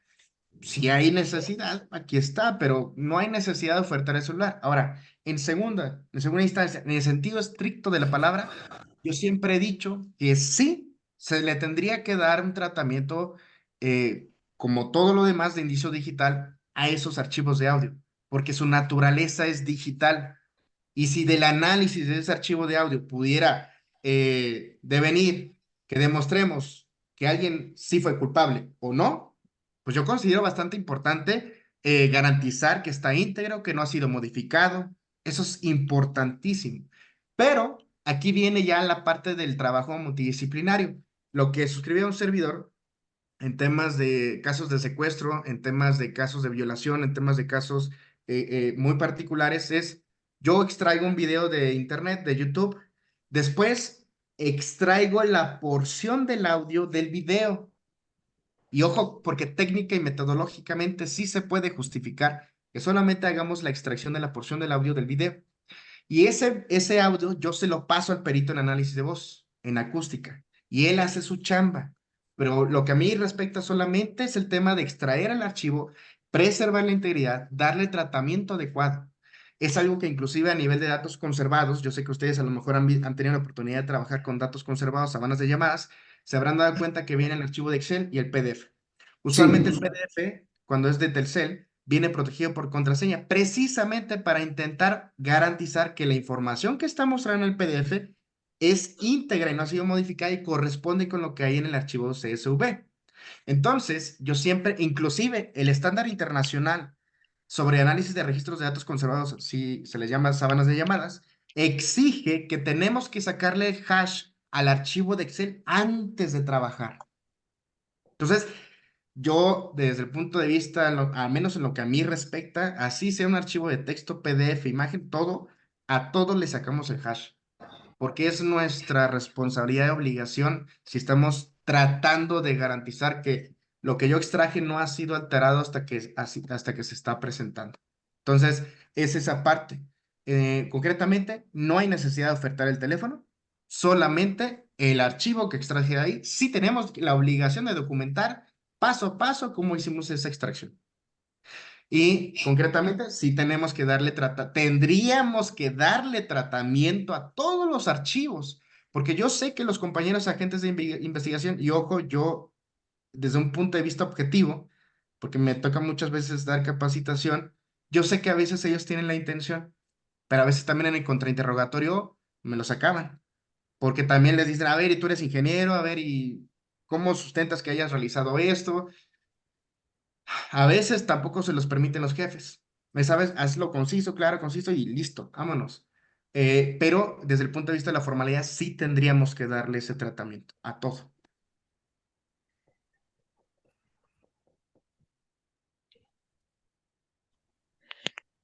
Adelante la licenciada Naoki Espinosa, por favor, con su gracias, pregunta. maestro. Gracias a usted. Sí, buenos días, maestro Limón. Antes que nada, muy buena ponencia. Y bueno, mi pregunta sería con respecto a una prueba sobre una conversación de WhatsApp. Eh, bueno, se tiene la copia de la conversación, de esas veces que puedes exportar la conversación y guardar el archivo. Asimismo, se tiene el dispositivo. Lo que ocurre aquí es de que el dispositivo sufrió un accidente y no ha sido alterado, pero ya no está con la facultad de poder ser usado. ¿Ahí qué se recomienda o simplemente con esta copia de la conversación que se tiene es válida con respecto a lo que mencionaba de la cadena de custodia y presentar que no hay modificaciones o así? Ok. Pregunta, ¿esta copia de información que usted refiere viene en formato de capturas de pantalla o ya vienen impresas? Hay capturas de pantalla, pero a su vez ve que WhatsApp tiene la opción de exportar chat y se descarga un archivo en formato zip, me parece. Eso está excelente, le voy a decir por qué. Yo siempre también lo he dicho, que no todo en la investigación digital son los metadatos. No todos son los metadatos. Y hay diferentes alternativas de análisis, al menos yo siempre lo he desarrollado de esa manera. Hay otras opciones. ¿Cuál sería la opción a seguir en este caso? Todos los teléfonos celulares, cada marca y modelo, generan imágenes con una resolución específica, un alto y ancho de píxeles. Entonces, si yo genero una captura de pantalla con este celular, esta captura de pantalla va a tener un alto y ancho de píxeles específica. Y si yo conozco, si yo perdí mi celular, me lo rompieron, explotó, lo que gusten, yo con que tenga marca y modelo, tuviera la caja donde sale el email, hay una página donde podemos consultar el email, ahí me va a arrojar las características técnicas de cómo, con qué dimensiones generan las capturas de pantalla de este celular. Ya nada más hago una correlación. Y digo, estas imágenes que en su momento fueron extraídas o exportadas de un celular tal, efectivamente se valida su autenticidad toda vez que coinciden en sus propiedades de alto y ancho de píxeles. Y si además le hacemos un análisis de metadatos, muchas veces va a votar que fue generada con un teléfono y con esta información. Entonces, esta es una alternativa para poder subsanar estas condiciones. ¿Dónde está soportado? Porque me van a decir, bueno, eso tú lo sabes, ¿y cómo lo explicamos? ¿Cómo le damos autenticidad o fiabilidad? Estas guías metodológicas están plasmadas en el grupo de trabajo científico en evidencia digital. Como pequeña referencia, estos grupos de trabajo científico están conformados por científicos, académicos, cuerpos policiales, forenses de todo el país, de todo el mundo, perdón, y muchas de esas propuestas terminan siendo parte de estándares internacionales. Entonces, es una fuente confiable para poder abordar esa problemática que usted expone, abogado. Gracias, maestro. Pero entonces, el dispositivo aún, me parece que lo que le falla es el display. Todavía puede ser usado como medio de prueba para recabar esta Sí, información. de hecho, ahí lo que podríamos, hay aplicativos que usted lo conecta al teléfono celular a la computadora y va a poder visualizar en la computadora lo que no se visualiza en la pantalla. Es como si pudiéramos ver en la pantalla del celular en la computadora y ya nada más hacemos el proceso de extracción, hacemos la comparativa y ya quedó. No habría mayor problema. Ok, muchas gracias, maestro. Gracias a usted. Adelante, perdón, adelante, licenciado Moisés, por favor. Sí, buenas tardes. ¿Me escucha? Sí, hola, Sí, buenas se le tardes. escucha perfecto. Días todavía. Gracias. Bueno, puse en mi imagen. Esto es un bloqueador de escritura. Claro. Digo, bueno, es nada más un comentario, maestro, que no le ofenda. Sí bloquear los puertos es bueno, pero bueno, obviamente utilizar este tipo de dispositivos es más seguro y más confiable. Se los muestro por el tema de que digo, yo soy perito, digo, somos viejos conocidos, maestro, Miset. Sí quisiera nada más agregar un punto, digo, excelente su ponencia, la verdad es que pocos con conocimientos verdaderos. Es la parte de la metodología, que como usted lo decía acertadamente, siempre te encuentras con que el método científico, el método de la observación, el método inductivo, el método deductivo y bueno, etcétera. Pero lo cierto es que en un dictamen, desde mi punto de vista, claro está, no aplica.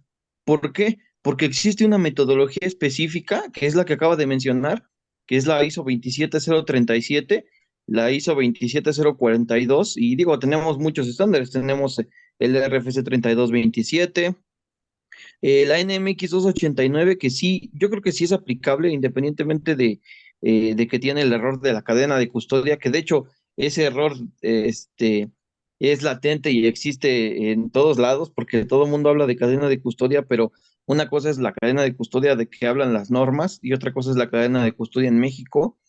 Y son cosas completamente distintas, porque en México, desgraciadamente, pues desde el 2018 la cadena de custodia digital está en el limbo, aunque si bien es cierto, pues también tiene algunas fallitas, pues bueno, ya es mucho mejor y más específica, pero pues sí existe esta metodología. Entonces, de pronto, creo que llegar y decir es que me basé en el método de la observación deductivo-inductivo, pues es algo que va más allá y digo, esto es un elemento muy importante porque con eso podemos pues tirar rápidamente un dictamen en esa parte. Recuerden que pues lo que hay que hacer es quitar la credibilidad, ¿no? Tanto del perito como del dictamen, de eso se trata, al final de cuentas las partes es lo que hacen, y creo que es un error también porque muchas veces si vamos a lo toral del dictamen, no necesitas pegarle que si es ingeniero, que si no tiene conocimientos, que si el método está incorrecto, porque a lo mejor realmente una cosa muy sencilla, y ya me tocó en una experiencia donde el perito decía que no obtuvo el hash porque no era como que un requisito indispensable. Entonces, pues casi nos da bueno, al menos a mí casi me da un infarto cuando lo escuché, porque realmente, pues el hash, como bien sabemos, es lo único que le da la integridad a un dispositivo, a un elemento, a un archivo. Entonces, creo que, pues por ahí digo, es un consejo como de abogados, usted ya lo había acertadamente referido. Y bueno, la otra parte que me queda también, porque siempre yo, al menos yo tengo problemas con eso y lo he referido en mis talleres también, es el tema de los costos. Sí, es algo que me gustaría que tocara. ¿Por qué? Porque de pronto siempre nos hablan y pues nos dicen, este, que estamos cobrando muy caro y además, independientemente de eso, y algo que es muy denigrante para mí y que me acaba de pasar justamente esta semana, es que mi cliente solamente tiene este presupuesto o yo como abogado, solamente mi cliente me asignó 10 pesos, ¿no? Y creo que eso está insultante para cualquier profesionista, claro está, pero sí que mencionar esa parte porque de pronto Ah, caray, creo que ahí se le apagó el audio, Moisés. Pagó el audio al... Ahí está, ¿sí me ahí escucha? está. Sí, sí, Ya. ya Ah, ahí te perdón. escuchamos. Ah, es que estoy en el celular. Entonces, bueno, sí le comentaba eso, que nada más, pues dijera los costos, porque de pronto se me hace insultante, pues, que de pronto quieran decir, ¿sabes qué, perito? Pues para ti solo tengo 10 pesos, 20 pesos, pues es algo desafortunado. Y bueno, también algo que sí quisiera externarles, me enteré en estos días que pues nuestro querido compañero, el maestro Lino, falleció y bueno, es algo que les quería comentar. Gracias, maestro. Al contrario, muchas gracias por tu aportación. Es correcto. El tema de la metodología, inclusive, mientras tú hacías tu pregunta, yo me permití compartir esto. Esto es un fragmentito de lo que yo siempre aplico en mis dictámenes periciales. ¿Qué metodología? Y si se dan cuenta, lo marco muy diferenciadamente. Hay asuntos donde solamente aplico estas dos, o esta siempre de cajón. A veces solamente hago análisis e interpretación, nada más.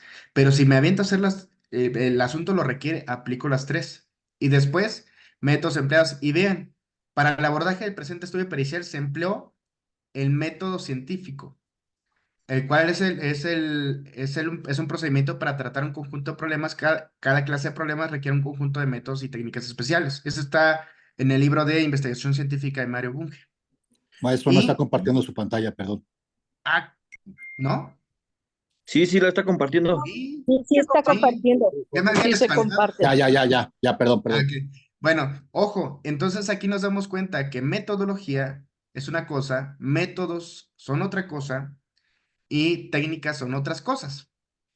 Entonces es correcto. Al menos yo se lo digo como informático, a mí me costó mucho trabajo meterme a estudiar mucho tema de metodología y la investigación porque es uno de los tantos temas en los que yo pienso que todavía adolezco, pero que creo que si nos atrevemos a dar servicios periciales, necesitamos de conocer de estas cosas. Que también hay criterios de los jueces que pudieran decir, esto no es tan relevante, pero vámonos a lo material, a lo contundente, al video. Ajá, pero pues es como una receta de cocina, o bueno, así yo lo veo. Sí. Gracias, maestro. Adelante, licenciado Rafael Gómez, por favor. Sí, muy buenos días. Yo nada más le quería comentar al perito, bueno, más bien preguntarle, ves que dependiendo del tipo de delito, como abogado, luego debes de identificar qué pericial vas a ofertar. Pero en este caso, si yo lo ofrezco a él, ¿qué periciales específicamente puede hacer? Y también me interesó saber el teléfono del otro perito que ahorita intervino como participante. Por favor. Pues mire, su servidor realiza, por eso mencionamos servicios periciales digitales. Se lo voy a poner de esta manera. Podemos participar y hacer dictámenes periciales en absolutamente cualquier tema digital, con excepción en lo relacionado a audios. Sí me he capacitado en esa materia, pero yo no me siento capaz aún, ni me sentiría capaz, ni me atrevería a dictaminar en acústica, fonética forense, a pesar de que sí he recibido capacitación en eso, pero es nada más eso. Cualquier cosa digital que se le atraviese, le podemos apoyar. Solamente que no sea audio. Muchas gracias. La licenciada Rosario Infante, por favor.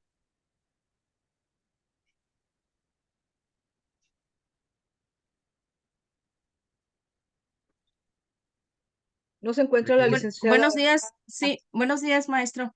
Hola, Mi buenos pregunta días. es, en imágenes y videos obtenidos de cámaras de videograbación, ¿también se solicita el hash? ¿También hay hash?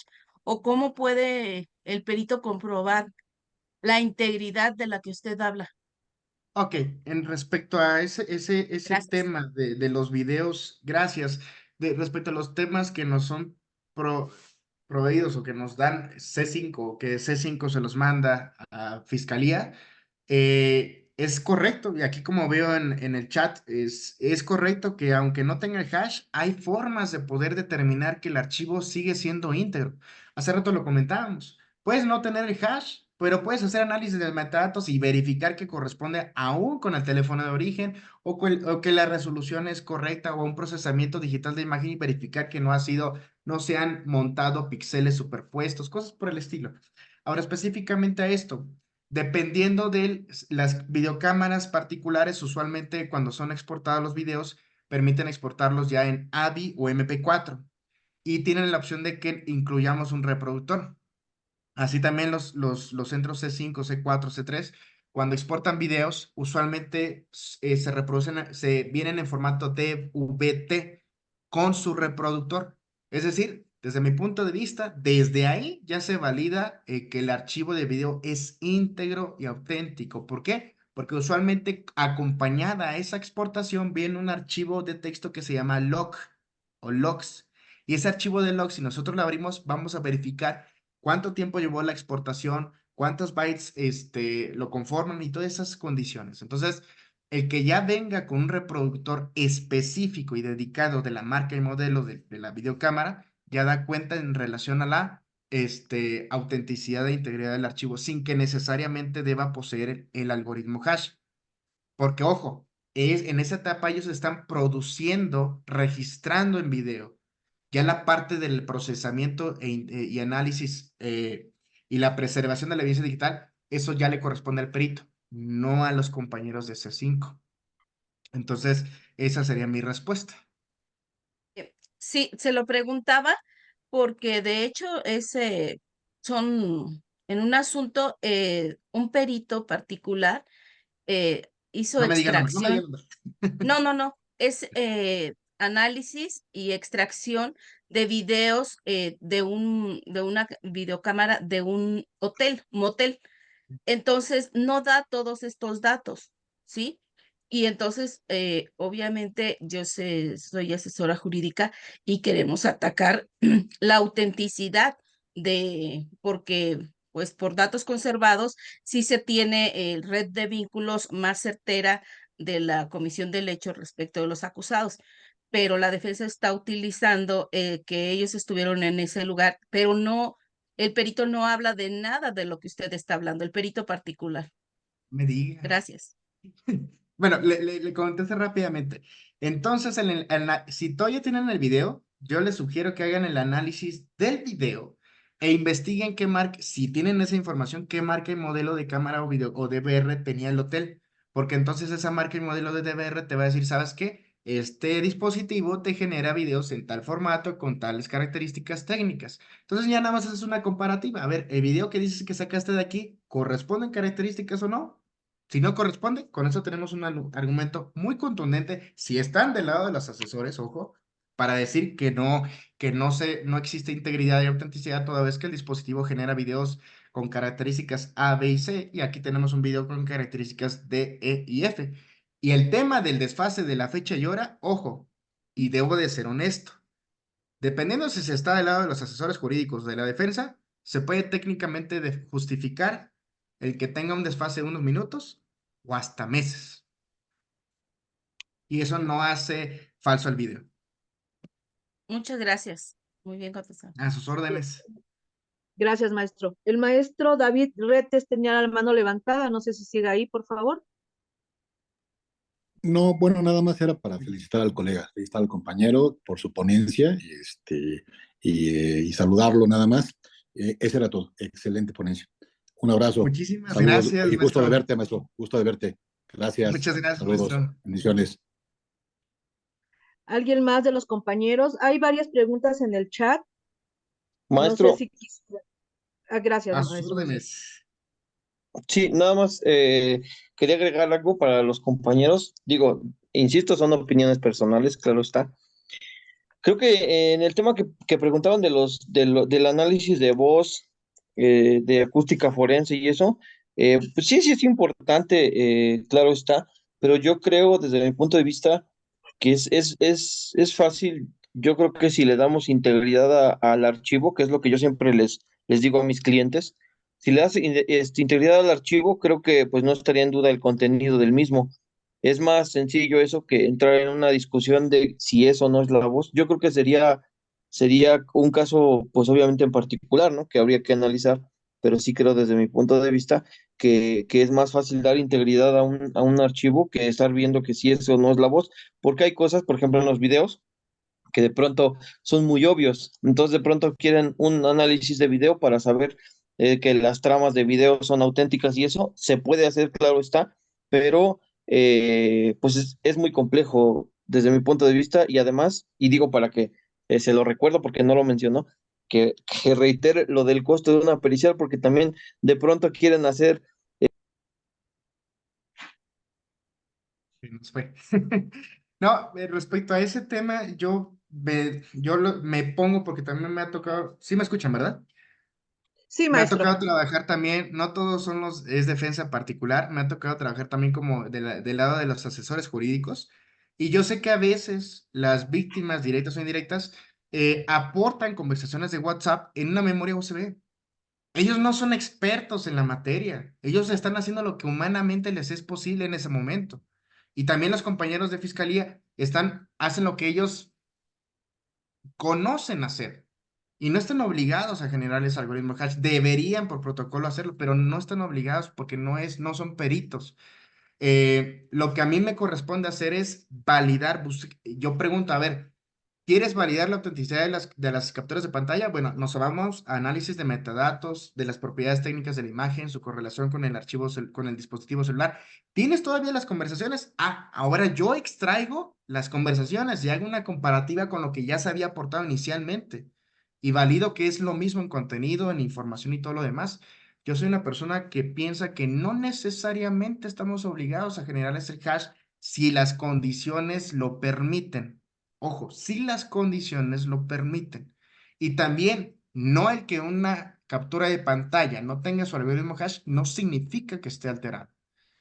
Reitero, se puede defender desde el punto de vista de las propiedades que no ha sido alterada. Pero ahí sí digo, depende mucho del caso en particular. Sobre los costos, pues la verdad es que eso después lo checamos con un cafecito, pero simplemente yo creo que hay que cobrar lo justo y adecuado al caso. También yo Así he es. trabajado asuntos, ¿cómo le llaman? Pro bono. Al menos un servidor así lo ha hecho. Gracias, maestro. No sé si tengamos alguna otra pregunta. No veo ninguna mano levantada.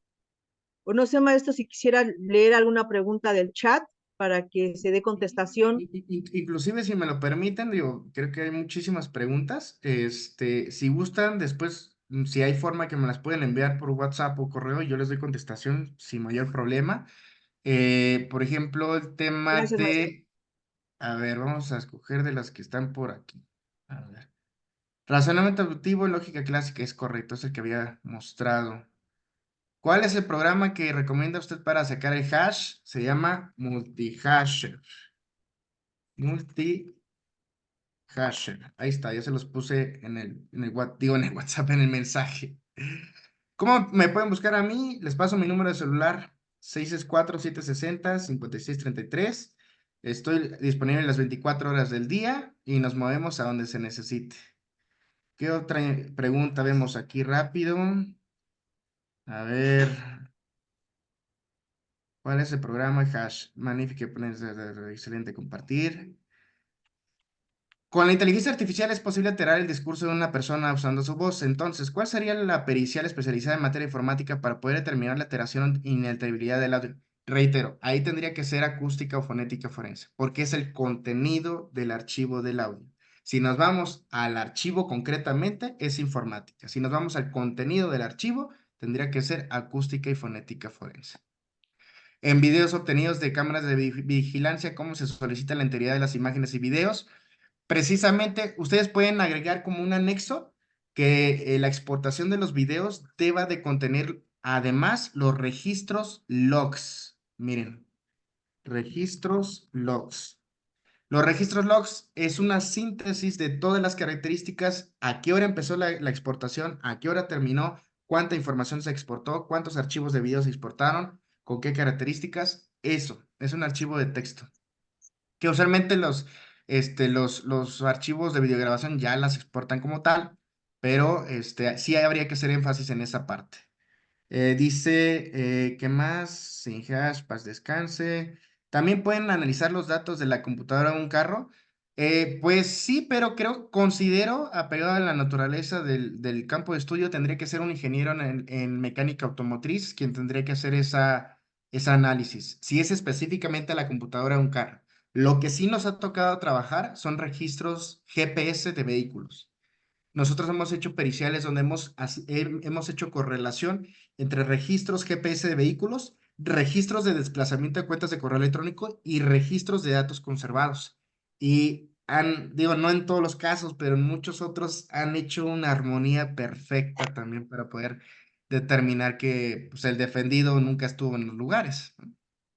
¿Cuánto tiempo se conservan los videos C2 y C5? Híjole, eso ya depende de cada centro y también la capacidad de almacenamiento, pero al menos en el estado de Hidalgo se almacenan aproximadamente durante 30 días. Por eso es importante, si tenemos esa situación, movernos rápido. Eh, Muchas gracias por sus comentarios. ¿Dónde podemos buscarlo? Pues ya les di mis datos. Dice una pregunta, si no se tiene el email, solo tiene copias de comunicación de WhatsApp. Habría que buscar la cajita donde compraron el teléfono celular, hay una nota de compra o solamente conocer marca y modelo. Con conocer solamente la marca y modelo, ustedes se meten en internet, van a buscar las características y propiedades técnicas y con eso ya pueden subsanar lo que les había comentado, sin que necesariamente deban de tener el email, porque el email solamente hace individualización del celular, pero ese celular es igual a cientos de celulares que tienen esa marca y modelo. Solo con que tengas, es correcto. Me proporciona su número, ya se los proporcionamos. Sí, Dice, ay, maestro, imagínate. Perdón, adelante. maestro, creo que estamos, son las 12. Usted nos indica si seguimos. Usted tiene el tiempo a su disposición, no tenemos problema. Al parecer ya no hay más preguntas, de forma oral. Y como dice usted, si las preguntas creo que fueron ya, estuve revisando también el chat y creo que son todas y todos, pues obviamente la felicitación para usted, excelente ponencia, todos están maravillados con la ponencia. Pues en Grupo Luna le agradecemos. No sé si quiere usted agregar algo, alguna recomendación. No, pues al contrario, muchísimas gracias a ustedes por el espacio. Espero que esta información les sea de alguna forma de utilidad. Y también yo estoy a sus órdenes, cualquier tema de duda técnica, asesoría o algo así, con toda confianza, estoy a sus órdenes. No pasa absolutamente nada, ¿sale? Muchísimas gracias a ustedes. No, pues no sé si esté por ahí el maestro Gabriel Luna, si quiere hacer alguna intervención.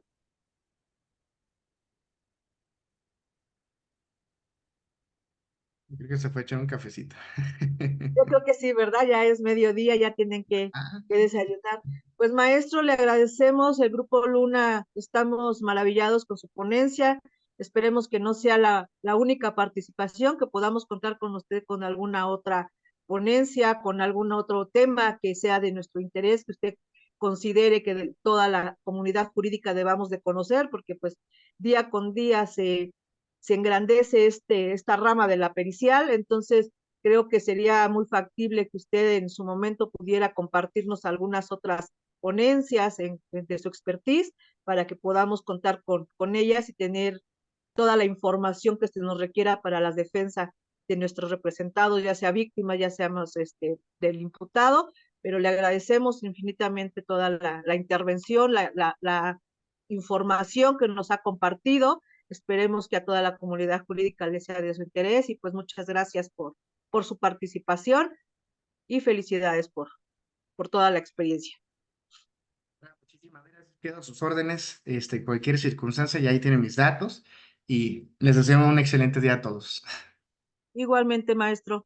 Igualmente para todos, compañeros, la ponencia está a su disposición con la constancia con la maestra Gina, los que sea de su interés. Estamos para servirles y los esperamos el día de mañana con las nuevas ponencias que tenemos todos los fines de semana y a lo largo de la semana. Muchas gracias. Buenas tardes. Gracias, cuídense. Muchas